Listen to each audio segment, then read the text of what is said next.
Hello everyone, welcome back to Kanen Coffee. Here we have this beautiful Euro 2000 espresso machine. Now for this machine we replaced the heating element, the one that you see right here. As you can see, is damaged in one of the terminals. This was basically showing out the machine, not letting the machine heat up at all. So yeah, you can kind of see some melted parts of the heating element. And that white stuff that you see around there is just scale build up. This machine had a lot of scale, especially around the hot water one and pretty much everything inside the boiler. We descaled the machine, tried to remove as much as we could.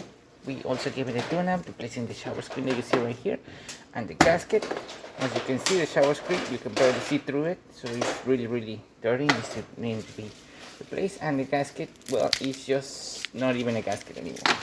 So, starting with one shot of espresso, we're gonna test out this machine. We're not using the portafilter of the machine, as we do not have it, but we're gonna be using one of our portafilters.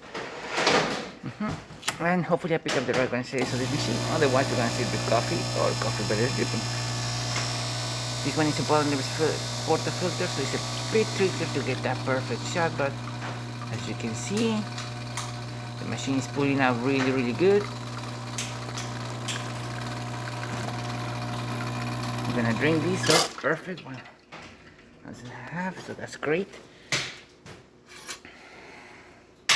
Espresso shot, looking great.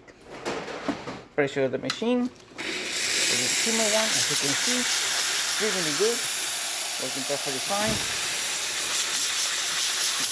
Really nice pressure coming out from the steam one, and the hot water.